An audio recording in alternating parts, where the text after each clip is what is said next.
Kembali lagi di berita wrestling. Udah lama banget gue nggak berita wrestling. Beritanya itu cukup sedih sih ya. Kalau gue tadi mana lagi beritanya aneh. Jadi gue buka berita pertama dengan gue kembali mecat ada sekitar 13 superstarnya minggu lalu.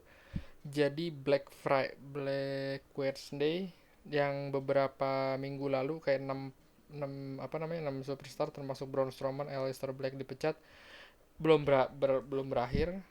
Ini juga listnya 13 superstar dipecat. Jadi Killian Dane, The Bollywood Boys itu Sonil Singh sama Samir Singh. Mereka The Bollywood Boys itu kayaknya yang dipasangin sama Jidan Mahal kali ya. Terus Marina Sahir, Arturo Ruas, Kurt Stallion, gua nggak tahu nih, Everrise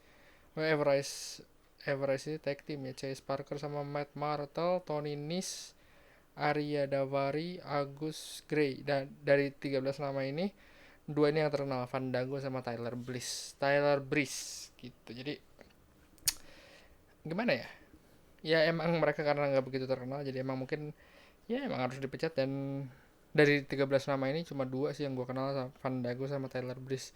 Mudah-mudahan ya mereka mendapatkan tempat yang layak di luar sana, tapi mungkin tempatnya jangan di AEW lah, bosen lah. Di Raw, Impact Wrestling, New Japan, atau mungkin eh apa indie lagi. Ini sekarang lagi seret, kayaknya susah jadinya.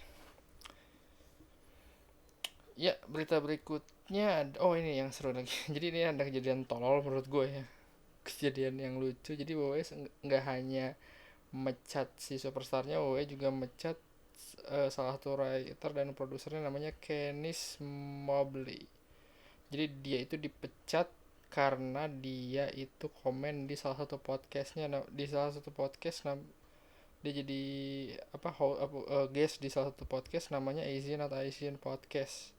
Dia tuh komen katanya dia itu nggak nge-hire dia, dan dia nggak bisa tahu, nggak punya pengalaman background tentang wrestling gitu. Dia pernah nge-hire Kenny semua, mendingan hire gue yang udah dari tahun 299 gue nonton WWE dan pengetahuan, dan gue punya eh apa namanya skrip ilmu script writing. Mendingan gue, dan ilmu producing, mendingan gue daripada si Kenny Mobley ini. Jadi terus dia juga nggak tahu nama WWE champion namanya Bobby Lashley. Kan tolol banget ya.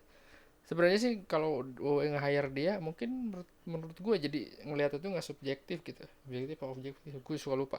Jadi ngeliatnya ya udah, dia nulis aja si Bobby Lashley harusnya kayak gimana. Jadi lebih, menurut gue lebih fresh, lebih bagus sih. Tapi ya kejadian-kejadian kayak gini lebih ngebuat jadi lebih lebih aneh aja sih menurutku. Jadi lebih aneh gitu. Berita berikutnya ada Money in the Bank cardnya, yaitu baru yang kita tahu sama-sama tahu. Kemarin di SmackDown Edge balik lagi jadi Universal Champion. Roman Reigns lawan Edge. Gua nggak tahu nih seberapa lama Roman Reigns bakal ditahan jadi Universal Champion. Nggak tahu dia bakal jadi setahun, karena menurut gue belum ada orang yang pantas buat kalah. Mungkin John Cena, mungkin The Rock, atau mungkin Roman Reigns ini bisa nge-push. Ini belum ada orang yang lebih bisa dia push, kecuali kayak Drew McIntyre ya, mungkin bisa dia push gitu. Tapi kalau yang lain nggak ada sih kayaknya gue yang sekarang itu. Kalau misalnya kayak Edge juga mungkin bisa dia kalah sama dari Edge, tapi rumornya kan dia SummerSlam lawan John Cena ya, jadi mungkin di situ sih ininya. Terus ada Money in the Bank, ada dua, woman sama men's. Kalau nggak salah tahun kemarin itu, oh iya bener bener bener bener bener, tahun kemarin itu Money in the Bank-nya itu gimmick match dalam tanda kutip ya, mirip-mirip gimmick match yang dimenangin sama Otis, yang di cashin Money in the Bank-nya sama Miss. Aneh kan jadinya. Dua-duanya tahun lalu Money in the Bank gimmicks. Nah tahun sekarang itu bakalan ada penonton karena Amerika udah divaksin, jadi konser udah mulai full, nggak pakai masker apapun, UFC segala macam.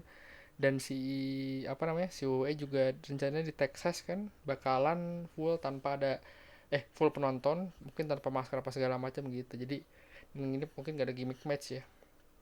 Terus women's itu yang baru ada, udah hampir semuanya. Jadi Asuka, Naomi, Alexa Bliss, Nikki Cross, Carmella, Liv Morgan, sama satu lagi masih to be announced. Kalau mensnya Ricochet, Matt Riddle, John Morrison, Big E. Ini Ini nggak tahu apakah cuma 5 atau bakal nambah, tapi sih itu TBA, to be announced. Ini terakhir deh. We reported big plan for bakal ada WWE Draft 2021. Jadi katanya set for 2021. Oh, setelah.